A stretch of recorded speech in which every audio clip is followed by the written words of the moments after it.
Akhirnya Gus Samsudin minta maaf dan sebut kontennya cuma hiburan. Pesulap merah makin ngegas.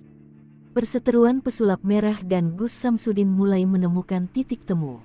Gus Samsudin yang awalnya ngotot dengan ilmu pengobatan yang dimiliki, kini akhirnya minta maaf dan mengakui konten yang ditampilkan di YouTube hanya sebuah hiburan.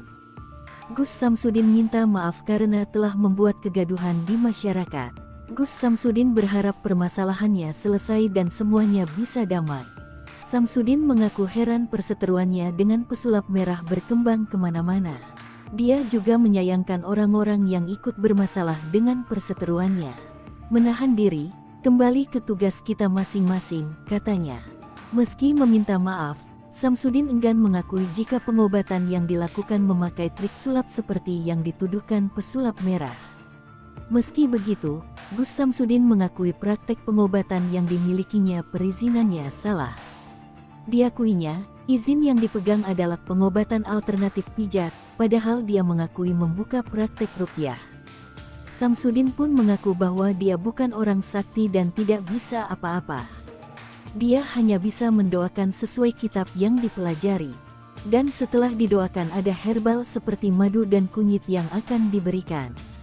Terkait video yang dipermasalahkan pesulap merah, diakui Gus Samsudin itu adalah video lama.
Hai pemirsa Sri Popo TV, jangan lupa komen, like, dan subscribe, serta tonton terus berita-berita terupdate lainnya ya.